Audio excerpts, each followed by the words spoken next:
the part 2 of our lesson sa Mashiach or Messiah. Panahon sa Messiah, sa Mesiyas ng final, ang Mesiyas nga apo ni Haring David. Tungod kay hari man si David, so kaniiyahang apo nga mahimong Mesiyas is hari po ni siya. Naay sakop, dili hari nga 12 lang ka disipulo or pila ka tawo nga nagsunod-sunod niya, dili man na siya mahimong hari o nalay 20 ka buok nga sakop nimo or 50. Kailangan ang imuhang sakop ang tibok Israel, mao ni hari. Bitaw gi yaga-yagaan to nga hari sa mga unsana kay wala man si sakop. No kani nga tuang mabutay nga Mesiya kani magpatimaw, mahimo jud ni siyang hari. Kung wala pay hari ang Israel, meaning to say wala pay Mesiya nagpatimaw. Okay? So gitawag ni siya og Dabinikong Mesiyas. Kasagaran kung magisgot ang tao og Mesiyas, ilang itumbong mao ang katapusang Mesiyas. Sa atong leksyon karon atong susihon ang mga batayan aron sa pagkaila sa Mesiyas. O ang iyang mga katungdanan o ang gitawag nga panahon sa Mesiyas or Messianic age. So, unsa ang mga kriteria or mga batayan para makaingon ta nga mao na ni ang katapusan nga Mesiyas or mao ni siya tong apo nga ni Haring David. Sa Torah nga pagtuo, mahimong mailhan ang Mesiyas pinagi sa unom ka basihan. Una, siya usa ka direkta nga kaliwat ni Haring David. So, meaning to say, ang iyang papa is apo ni Haring David. So, subay man na nila kay napaman ang mga kaliwat karon. Di man na sila mga hurot og kamatay. Gitistingan bitaw ni Hitler og patay ang unom ka milyon sa ilaha, pero wala jud niya nahurot. Naa jud gihapoy mabilin kay siyempre naaman ang pagpandong sa mga gagahom sa ila. So, ang ikaduha nga batayan is siya mahimong dinihugan or anointed nga hari sa Israel. Klaro, anointed kay ang Mesiyas manggod or Mashiach sa Hebro is kailangan dinihugan og lana ang ulo. Dili pwede nga salum-salumon ka dito sa tubig. Dili na siya, wala na siya na mao. Kay ang literal nga pagsabot bisag asa ka sa balaang kasulatan, daghang kayong mga dinihugan, tawag sila og Mesiyas. Pero kaning isa ka Mesiyas, ang Mesiyas, mao na ni siya ang katapusan sa kaliwat ni Haring David. So, ang ikatulong nga batayan, siya ang magtiwas sa pagpauli sa mga kaliwat sa Israel gikan sa pagkakatag. Naginahinay naman sila og balik karon, so ang mutiwas ana ang katong tinuod nga Mesiyas. Ikaupat, siya magpabarog usab sa templo sa Jerusalem katong giguba sa mga Romano sa tuig nga 70 CE. I-research ninyo kung gusto ninyo na makita. Isunog nila ang templo, giguha nila ang mga gamit sa altar, mga bulawan dito nga kuan kay mga gold man ang ilahang mga gamit sa sulod sa templo. So gipangkuha na sa mga Romano, gidala dito sa Roma. Yang templo ilang gisunog. Mao na nahitabo sa tuig nga 70 CE or AD sa ilahang pagkalkular sa tuig.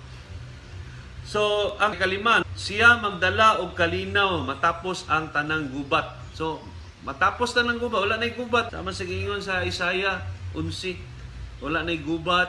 So, siya ang magdala og kalinaw.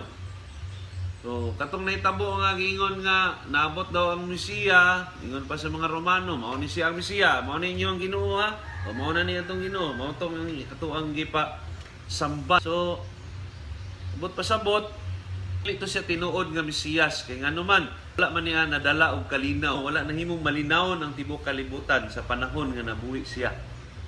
So, ikaunom, siya magdala og kaalam sa kalibutan bahin sa makagagahom.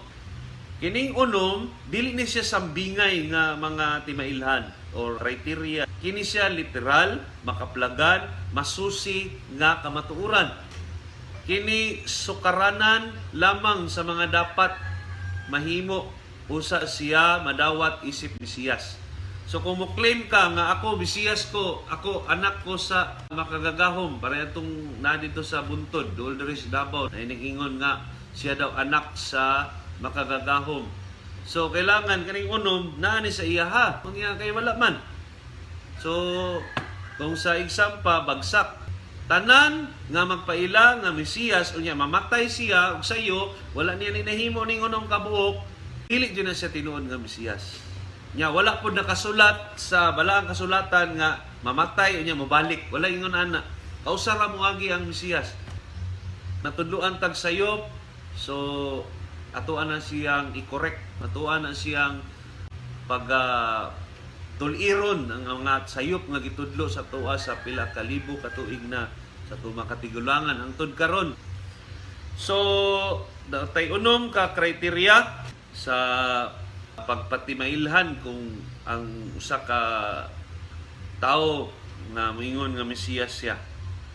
So Rabbi Moshe ben Maimun, usa sa mga inila nga mga maalamon nga sa Israel sa mga nilabay nga libo ka tuig, tingon siya nga kung adunay magpatim-aw nga pangulo gikan sa pamilya ni Haring David, gipaunlod sa Torah o sa mga kasuguan niini, mga mitzvots, sama kang David nga masunuron sa parihong pinulong og nakasuwat nga Torah, oral o written Torah, nga magdala balik sa Israel ngadto sa Torah, pangingusgan ang pagsunod niini sa mga tao, makigubat alang sa makagagahom, mahimo masulti nga siya posible mauna ang Mesiyas.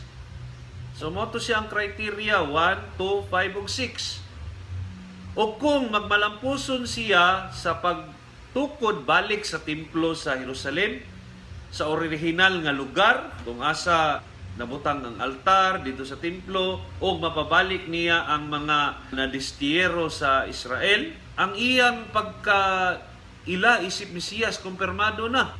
Kung kaning unom ka buok nga timailhan, may tabo ni. So kumpirmado na nga siya ang Mesiyas. Ingon pod si Rabbi Yochanan ben Sakai, usa sa mga katigulangan nga maalamon sa Israel sa nilabay nga mga libo ka tuig. Ingon siya, una, kung nagunit ka og similya sa kahoy og naay miingon nimo pagdali kay ang Mesiyas naa na, tiwasa usa ang pagtanom og kahoy una pamuadto sa Mesiyas aron pagtimbaya kaniya. So but pasabot ni Rabbi Yochanan ben Sakai dire nga siguroon sa jud daw nato nga ang ato ang giila is mao na jud ang tinuod nga Mesiya. O gitagaan patag panahon nga tiwason sa atong trabaho bago makigtimbaya sa Mesiya, kay dili man siya dinalian nga higayon kay taas man ang panahon nga ang Mesiya mahimong pangulo sa tibuok kalibutan or sa tibuok Israel. So ang pangutana, kanus-a daw kuno maabot ang Mesiyas? So ang Mesiyas mahimong moabot sa bisan unsang oras o mopatim-aw sa bisan unsang adlaw gawa sa Sabado o kapistahan sa Israel. Apan ginadili ang pagkwinta o pagtagna sa mga pitsa o panahon kanus-a siya moabot. Gitunglo sa mga maalamon or mga sages sa Israel ang bisan kinsa nga mohimo niini kay kini hingpit nga makadaot sa pagsalig sa uban nga tao. Ingon si Rabbi Shemuel ben Nachmani sa napod sa mga katigulangan nga mangtutudlo sa Israel, ang mga nilabay nga mga libo ka tuig. Ingon siya sa ngalan sa iyahang maestro nga si Rabbi Yonatan, ang bukog sa mga magkwinta sa katapusan mga lata. Kay sila mangingon nga tungod ni abot na ang adlaw niya wala na abot ang Mesiyas, busa dili na siya moabot. Busa maghulat kaniya kay kini nakasulat man, maskin pa madugay hulata siya.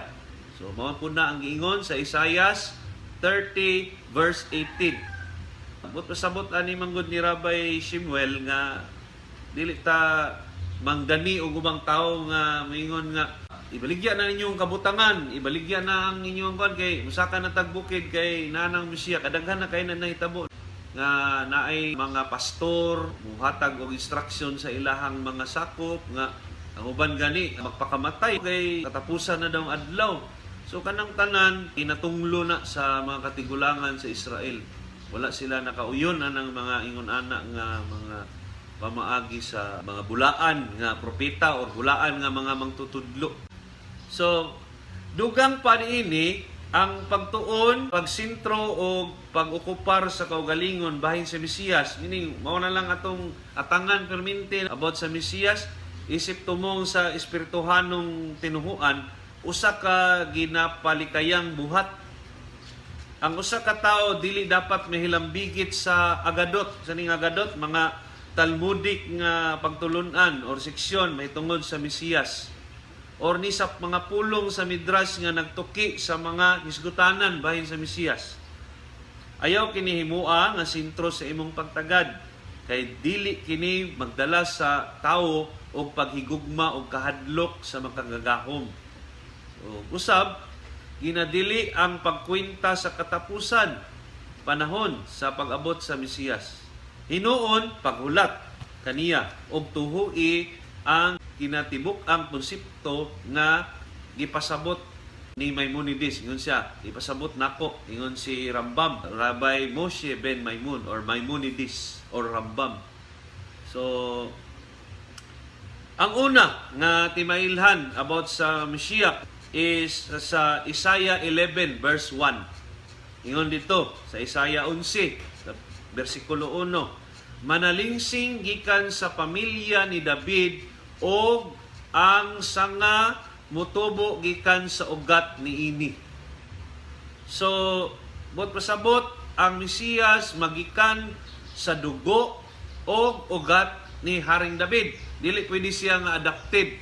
Kani manggong gipaila sa tuang nga Mesiyas sa dungag nga kasulatan or New Testament is adapted man ni sa iyang papa, kay iyang papa tao man to no, karpintero. Unya dili man tumao iyang papa, kay ang istorya sa mga sumusunod nga mga gihayag dito sa bag-o or dungag nga kasulatan New Testament is nag-ingon man dito nga anak siya sa Espiritu Santo. Busa kaning Mesiyas nga giingon diri sa balaang kasulatan nga mahimong kadugo, meaning tao ni siya nga aning apo ni David sa amahan, yang amahan kadugo ni David.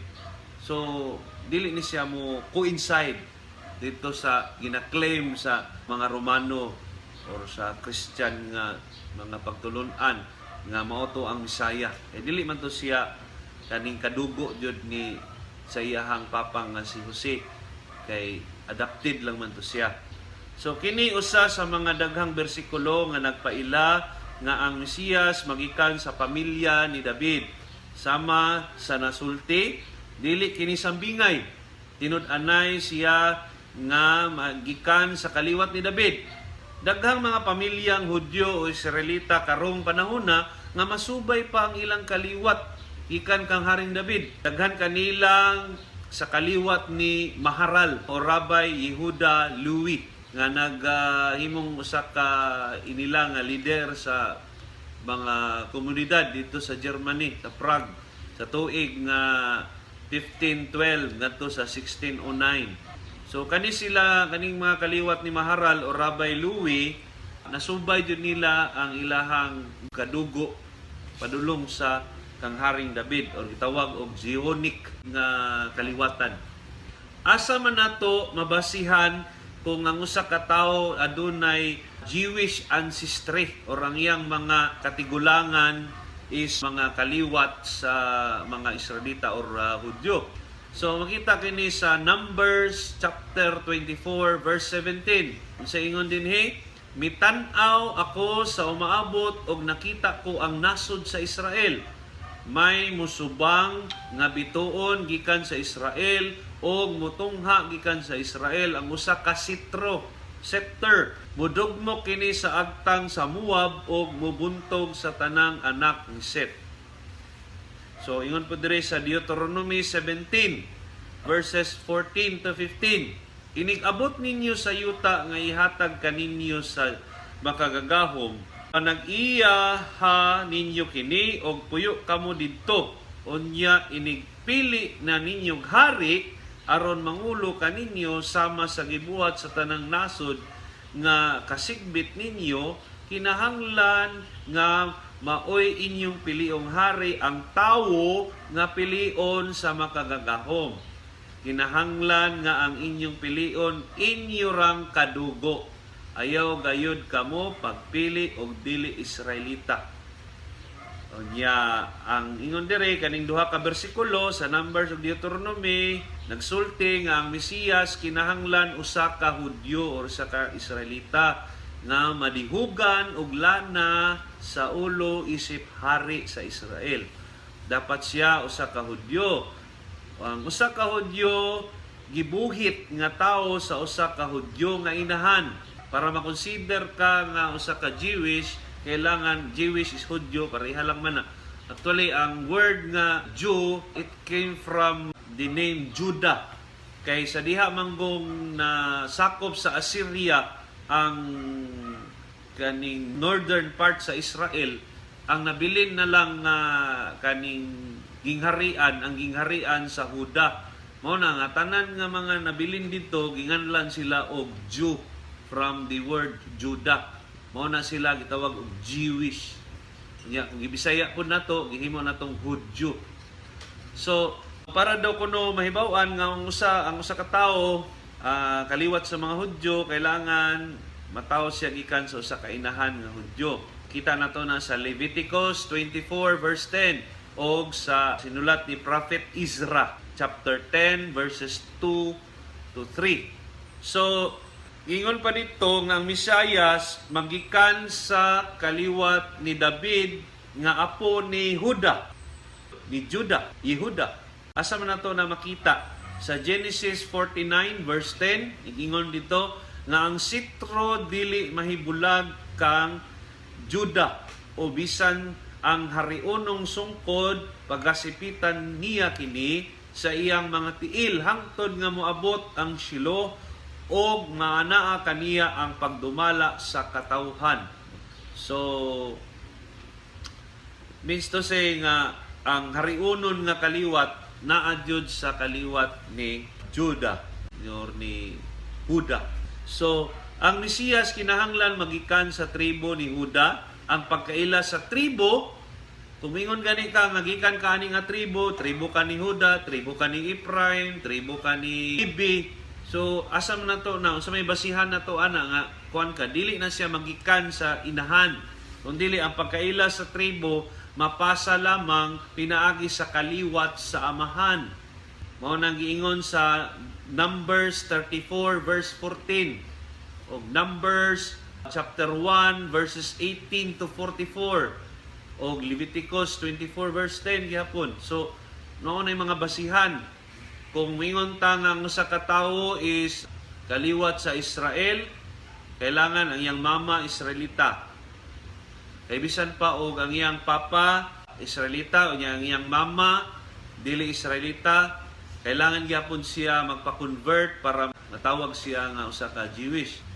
So naay mga balaod bahin ana. So kay sa ang Misaya kailangan mahimo mga kaliwat ni Haring David, kadugo, tao siya nga kadugo. Wala pud giingon diri sa kasulatan nga Ginoo siya, wala ingon ana nga Mesiyas.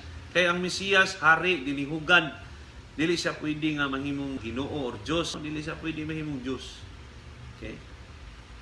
So, ikadua, ang hari sa Israel, mahimo siyang hari sa Israel. Ang pulong nga Moshiach or Mesiyas, literal, pasabot ni ini nga dinihugan og lana or anointed. Messiah means anointed or Mesiyas, dinihugan og lana. Sa tibuok nga Tanak or kaning Hebrew nga Bible, the Holy Scriptures, balaang kasulatan, daghang individual ang gitawag og Moshiach tungod sa pagka-dinihugan. Ang pagdihog og lana gikan sa kamot sa usa ka propeta, usa sa mga daghang mga kinahanglanon aron mahimong hari sa mga Hudyo. Usa sa ehemplo niini si propeta Samuel nga gidihugan niya si Haring Shaul o si Haring David og lana sa ulo. Makita ni siya sa unang Samuel chapter 15 verse 1 o unang Samuel chapter 16 verses 1 to 13. So kita nato diha nga katong mga unang duha ka hari sa Israel dinihugan sa propeta ug lana sa ulo.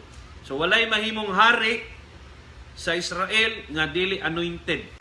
So tungod nga ang Misayas koronahan pagkahari, kinahanglan nga dihugan siya o sa usa ka propeta. Mao ni ang rason sa propesiya ni propeta Malakay nga si propeta Elias mobalik una magpatim-aw ang Mesiyas kay siya man ang mudihog sa ulo sa Mesiyas si propeta Elias ug siya pud ang wingon sa tibok Israel nga mao na niya ang bagong hari sa Israel.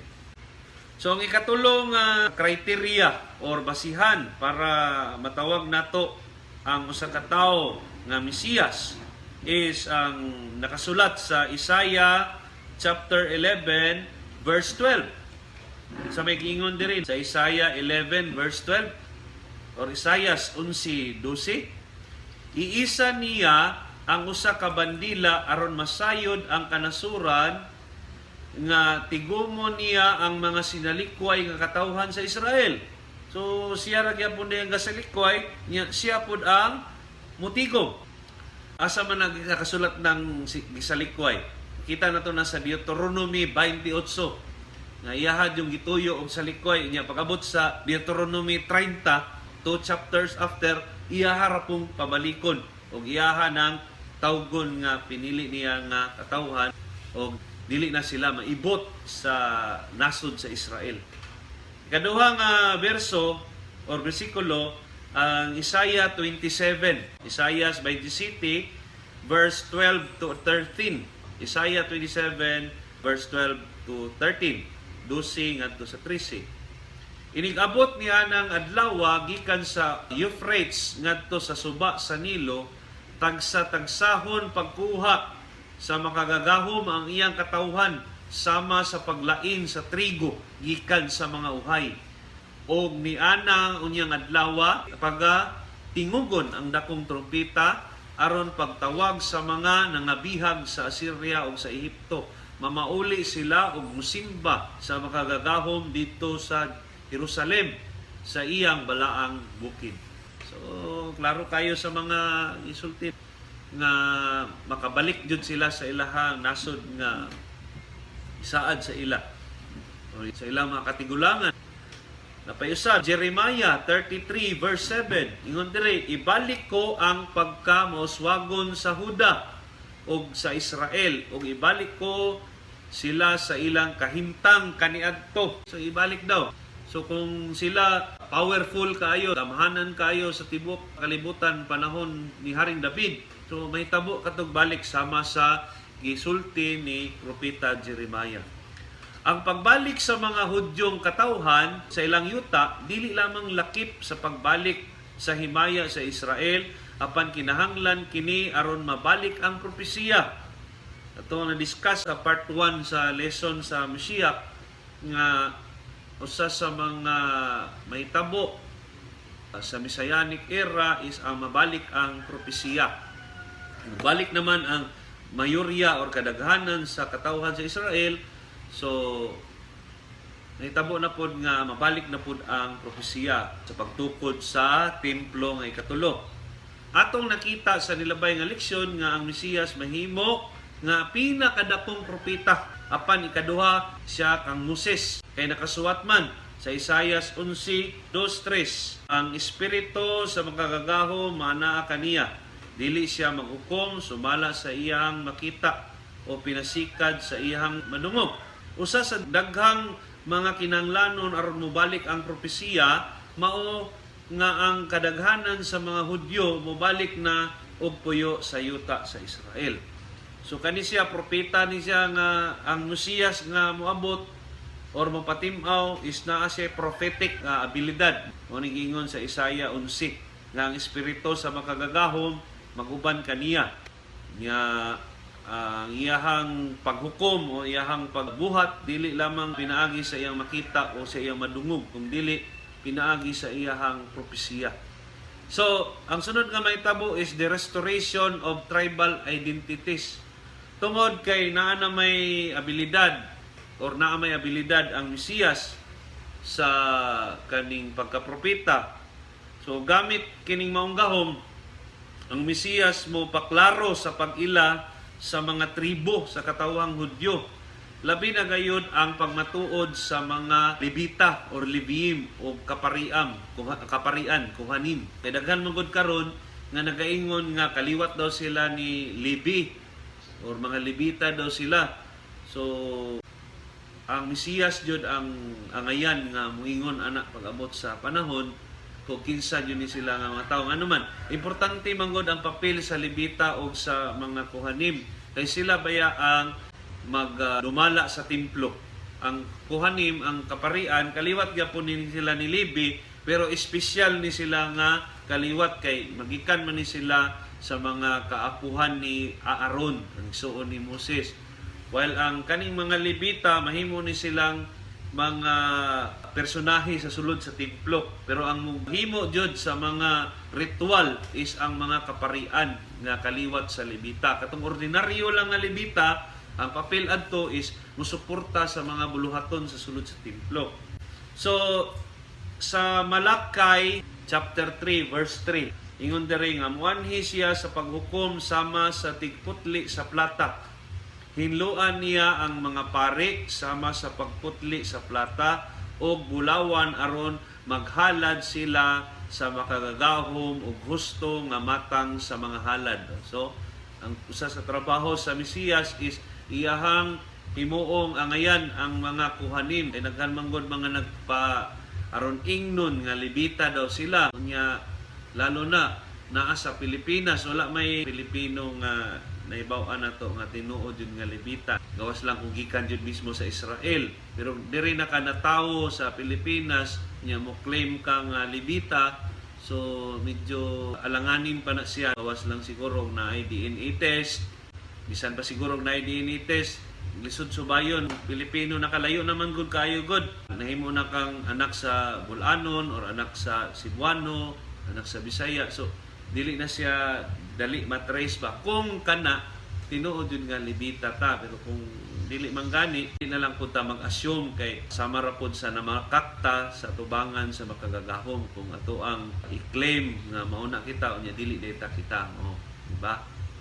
So Misaya, iya na dayong bahinon ang kayutaan base sa pagkabinahinay kaniadto sa ilang katigwangan. If we remember sa panahon ni Joshua, siya man mo'y itagaan o katungod nga makasulod sa Kanaan sa yuta nga gisaad. Pag-abot nila dito, kay wala naman ni kuyog si Moses, kay namatay naman siya. So gibahin dayon ni Joshua sa 12 kakaliwatan sa Israel ang yuta nga gisaad sa ilaha. So kung unsa tong pagbahin natong una, may tabo na po to balik karon nga bahinon na po nila ang Israel sa 12 ka bahin. So ikaupat nga criteria or batayan para ang matawag nato nga nagpatimaw na ang Mesiyas or siya ang Mesiyas is matukod balik ang ikatulo nga templo. Asa man nato makita na ang ikatulo nga templo? So sa Ezekiel 37 verse 26 to 28, Ezekiel 37 26 to 28, ingon dinhi, maghimo ako usa ka kasabutan sa pakigdait uban kanila. Kini usa ka kasabutan nga walay pagkabalhin. Panalanginan ko sila og padaghanon og ibutang ko ang akong templo sa taliwala nila hangtod sa kahangturan. Magpuyo ako uban kanila og ako ilhon nila nga ilang makagagahom og sila mahimong akong katawhan. So naa di templo nga dapat nga naadres kalibutan. Kay mao man gud ang pinaka hinglo spiritually clean nga lugar nga pwede mo dwell ang Shekina or ang presensya sa makagagahom. Kay pinili lang man gud niya ang lugar kung asa siya pwede nga mo butang niya iyang presensya. Sama sa kaniadto si Moses iyang gisugo nga maghimo og tabernakulo.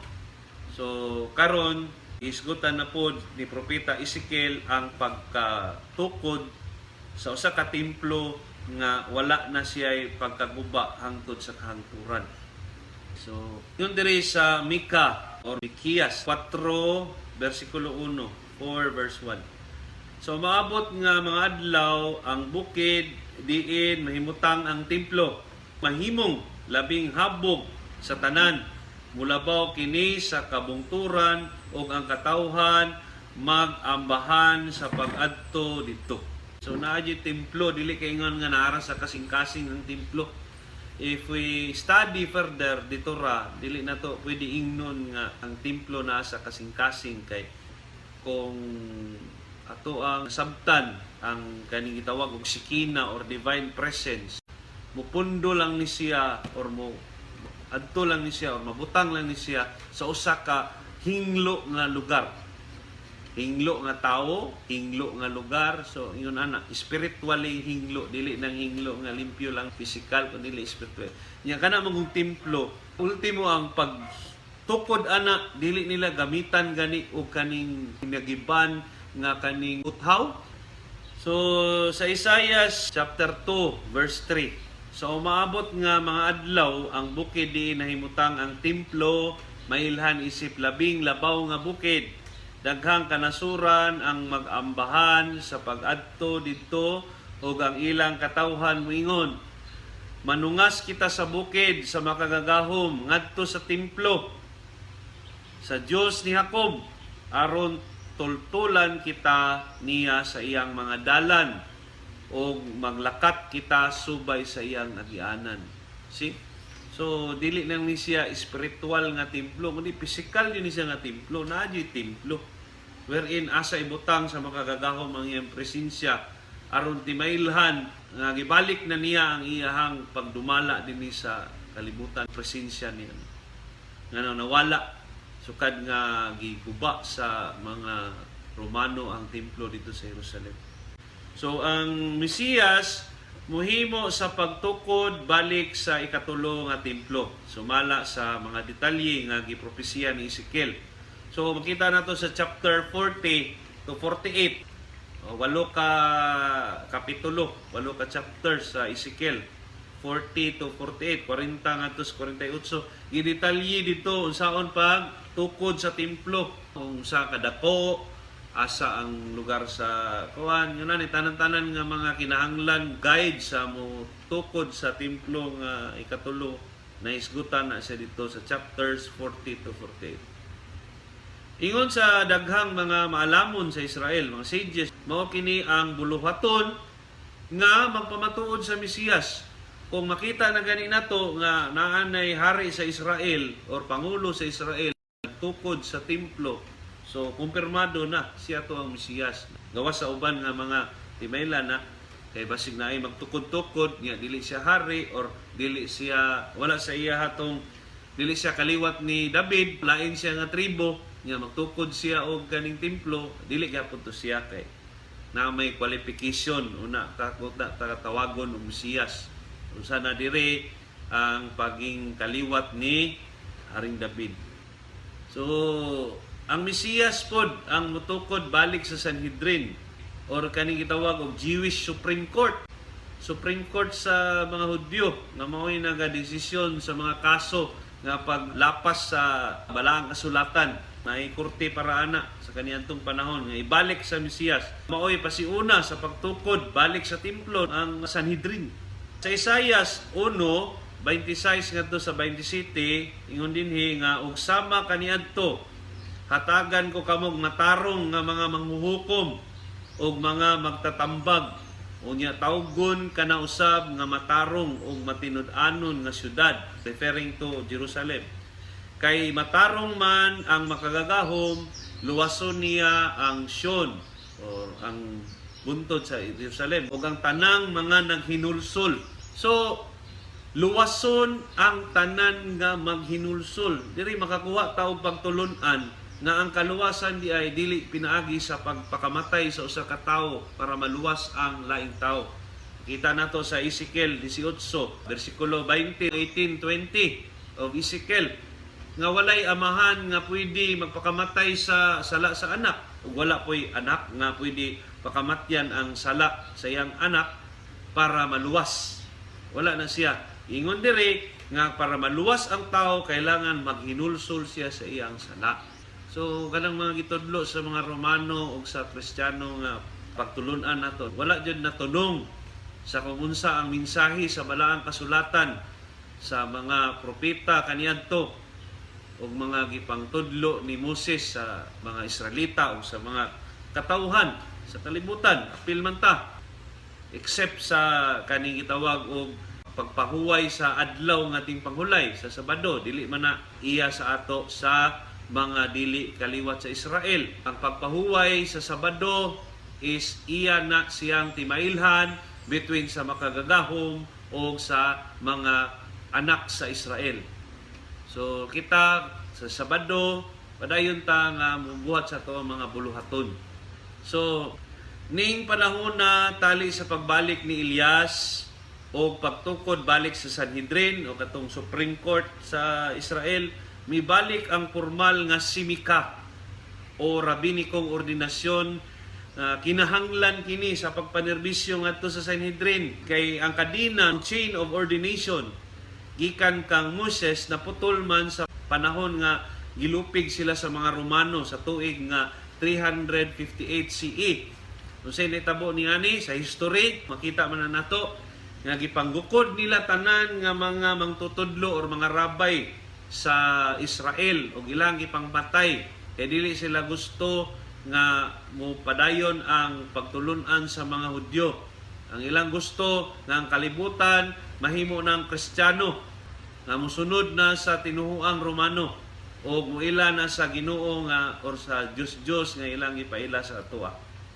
So, ang ilang Diyos, ang Diyos sa mga Romano o ang ilang ipaila sa Kristiyano, dili na siya mao ang Diyos sa nila ni Abraham, Isaac ug ni Jacob. So, kung mukuyog ta padayon sa pagtulun-an nga Kristiyano, sama ra pud sa nikuyog ta sa mga Romano o mituo ta sa ilahang ipaila nga Dios. Pero kung mutamod ta aning pagtulun-an sa mga maalamon sa Israel, bot pasabot nga padulong ta sa dalan sa makagagahom ni Abraham, Isaac ug ni Jacob. Mao na siya ang tinanay nga dalan. Kay mao nay nakasulat sa balaang kasulatan. So padayon ta ang posibilidad nga ibalik ang maong ordinasyon, ang simika o ang Sanhedrin, ang Supreme Court. Una mo patimaw ang Mesiyas, gisulayan na kaniadto, gitistingan na din nila ni atong ika-16th nga siglo. Ipanguluhan ni Rabbi Yaakov Berab, apan wala kini magmalampuson tungod sa desisyon sa usapod ka sages nga inilan si Rabbi David ben Zimra nga ang pagtukod balik sa simika dili posible atong panahona. So ang simika is not possible during that time kay daghang mga distractions. So ang templo nga panerbisyo, unsa man ni temple service, ang Mesiyas mo pabalik sa sistema sa sakripisyo. Uminumduman na to daghang klase nga mga sacrifices na ay mga gitawag og peace offering, meal offering, animal sacrifices, daghang klase nga mga sakripisyo nga ginabuhat sa sulod sa templo. Makita tanan-tanan sa Leviticus, Book of Leviticus. So panahon sa Messianic era, mabalik daw kuno na. So panguluhan sa Mesiyas, ibalik pod niya ang cycle or siklo sa sabbatical o jubilical cycle o ang pagsaulog niini. May numduman nga kaning gitawag sabbatical cycle. Sa kada ikapito nga tuig, dili pwede tamnan ang yuta sa Israel. Papahuwayon ang yuta sa ikapito nga tuig. So ilang buhaton ana sa sulod sa unom ka tuig, ilahang andamon ang ilahang pagtigom o pagkaon para sa kapito ka tuig, dili sila pwede magtanom, dili sila pwede mag-harvest during that time. Ano na itawag og sabbatical year. Unya ang Jubilee cycle pod is ang ika-50 nga tuig. Wherein sa ika-50 nga tuig daghan ang mga pagsaulog nga pamaagi sa pagsaulog. Usa na ini is pagbuhi sa mga ulipon. Buhian nila ang mga ulipon o ang tanan nga mga ilahang mga kautangan mawala na to siya. Murag makuha na siya amnesty. So daghang mabalik panahon nga ang templo mabalik pod. So, ang ikalima nga criteria sa gitawag og Messianic era or panahon sa Mesiyas or ang Mesiyas nga kaliwat ni David is ang establishing peace and end of all wars. Magkaroon ta og kaning hingpit nga kalinaw og ang tanang gubat maundang na. asa ni makita sa Ezekiel 37 versikulo 26 or Ezekiel 37 verse 26. Ingon dinhi, maghimo akong usa ka kasabutan sa pakigdait uban kanila, kini usa ka kasabutan nga walay pagkabalhin. Panalanginan ko sila o padaghanon o ibutang ko ang akong templo sa taliwala nila hangtod sa kahangturan. Ingon diri sa Mika 4 verse 3, hukman niya ang katawhan bisag katong gamhanang mga nasod nga atoa sa layo. Himuon unya nilang punta sa daro ang ilang mga espada o ang ilang mga bangkaw himuon nilang mga galab. Dili na unya manggubat o mangandam sa gubat ang mga kanasuran. So, mao na ni, undang na ang gira kay ang mga espada o mga bangkaw himuon ang gamit sa pagpanguma. So, ang Isaiah chapter 2 verse 4 ingon po diri, husayon niya ang kanasuran ug hukman ang daghang katawhan. Ang ilang mga espada himuon nilang punta sa daro ug himuong galab ang ilang mga bangkaw. Unya dili na mag-away ang kanasuran o magbansay pa alang sa pakigubat. So halos pareha ang gisulti ni propeta Isaiah o ni propeta Mika. Ang Mesiyas mahimong usa ka bantugan nga pangulo nga makahimo sa kalinaw sa mga kanasuran. So impluwensyado kayo ni siya nga hari. Hari siya sa Israel pero ang iyang impluwensya mura po daw presidente sa Estados Unidos ba kaniadto. Na kung unsa ang ilahang kaning himuon nga mga lakang ang tibok kalibutan mo tamod tungod kay ang US or Estados Unidos mao man ang giila nga may katakos nga magdumala sa mga affairs sa mga nagkahiusang nasod. So yun ana gyapon ang dagan ani kung ang Israel na mudaog sa gira sa Gog and Magog mailhan na siya nga sama sa nahitabo atong sa United States after sa World War II. Mahimo siya maimpluwensyahon. So kung mapaimpluwensyahon na siya, ang hari sa Israel, pwede na niya mahusay ang tibok kalibutan nga maundang na ang mga gira. Kung dili na mangandam ang mga tao, tanan nga mga nuclear weapon, tanan na mawala na siya or maundang na siya. So tanang gubat, matapos, ug ang mga nasod, maningkamot, alang lamang sa ikaayo sa kalibutan. Wala na sila tumong ang mga nasod kung dili mag-imbento na lang og mga para ikaayo, dili na mag-imbento og unsay mga hinagiban nga mas magamit or mas makalamang sa ilahang pakigubat sa uban. So ang ikaunom nga kriteria or basihan ingon diri nga magdala siya og kahibalo bahin sa makagagahom, hingpit nga kahibalo, awareness of God. Ingon diri sa Isaiah 11:9, dili na sila magpinatyanay didto sa balaang bukid sa makagagahom kay ang kahibalo bahin kaniya mulukop man sa tibok kalibutan sama sa tubig sa kadagatan. So I would like to imagine na ang kahibalo sa makagagahom karong panahona is available na kayo sa internet. Daghan na kay tag madungog nga mga teaching sa mga rabbi or sa Judaism, sa Israel nga magpaila sa tuwa nga ang kamatuoran di makita nato sa ila, dili sa mga kaparian sa Kristiyano or sa pastor. Naa sa mga mangtutudlo or mga maalamon sa Israel ang kamatuoran. Wala sa Kristiyano nga mga mangtutudlo. So ang ato na lang is ang paggakos na lang sa maong kaalam nga ginahayag sa mga rabay diha sa tuang internet, especially sa YouTube. Daghan man tag makita nga mga videos nila, pero careful lang punta kay nayuban diha nga dili pod mao ang opinion sa kadaghanan ang gisulti. So masalaag punta. So mo gani nga naatay mga lideres sa mga Nuwakay groups diri sa Pilipinas nga mao'y gitagaan og ordinasyon sa mga kadagkuan sa internasyonal pareha ning Noahide Nations nga mao'y nagpandong sa atoa aron kita gitagaan og otoridad para magtudlo bahin aning mga butang mahitungod sa Torah. So another verse, Isaiah 40 verse 5 ingon diri, unya ipadayag ang himaya sa makagagahom ug makakita niini ang tanang tawo kay ang makagagahom mao'y nagsulti niini. Sifania 3:9 or Sufanian 3:9, Sifanias sa ubang pulong. Ni ana unyang adlawa himuon kong limpyo ang sinultihan sa katawhan sa kanasuran ug magampo sila kanako lamang og dili sa ubang mga Diyos. Handouts. Mutahod sila tanan kanako. Ilain pa Jeremiah 31 verse 33. Ingon diri, inigabot niadtong panahona mao kini ang kasabutan nga himuon ko uban sa katawhan sa Israel. Ibutang ang akong sugo sa ilang kaisipan ug isulat ko sa ilang kasing-kasing. Ug mahimo ako nga ilang kagagahom ug sila akong katawhan. Ako ang makagagahom ang nagsulti niini. Ang pinakaimportanteng misyon sa Misaya o Siya mao ang magdala sa kasayuran bahin kang Hashem o sa makagagahom sa tibuok kalibutan.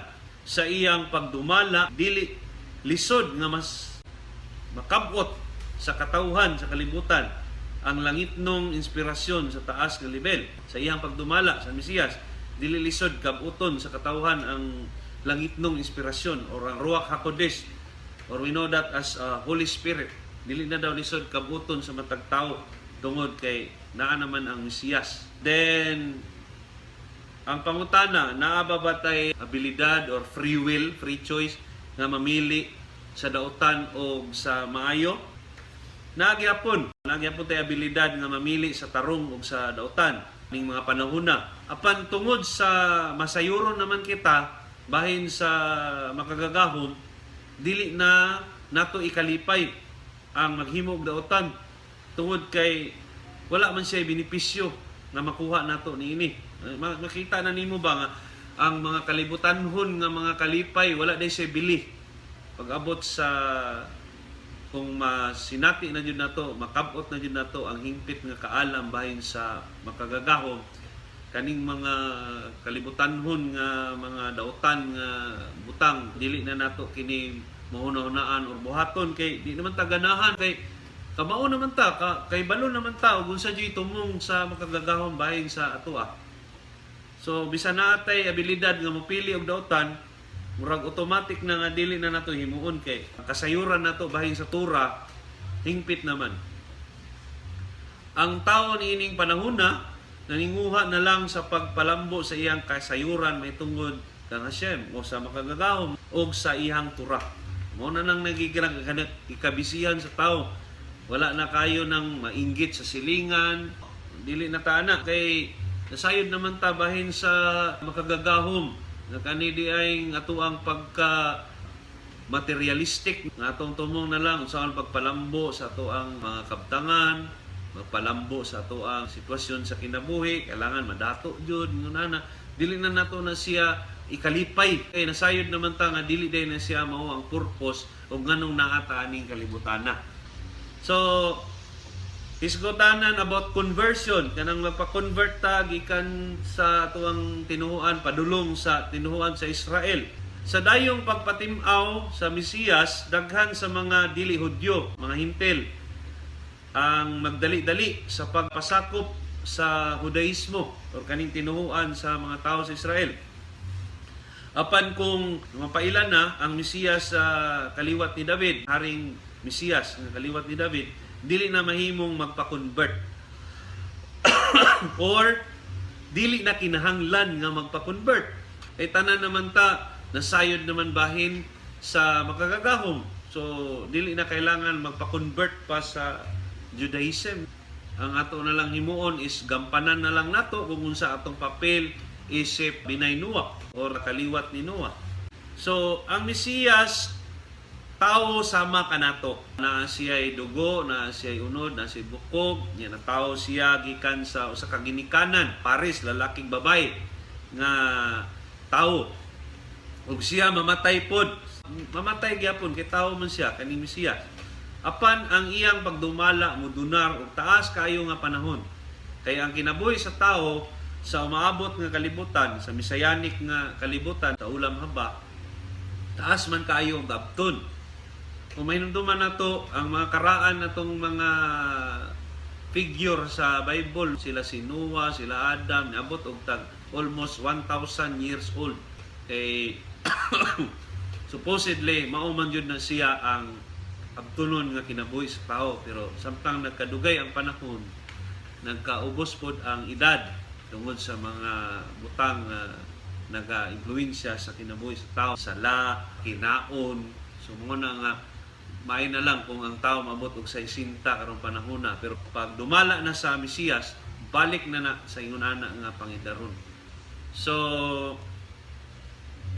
mo na siya ang tuang naisgutan bahin sa panahon sa Mesiyas o Messianic era, wherein ay unom ka mga batayan or criteria aron makabalota nga naa na ang Mesiyas o mao na ni siya ang panahon sa Mesiyas.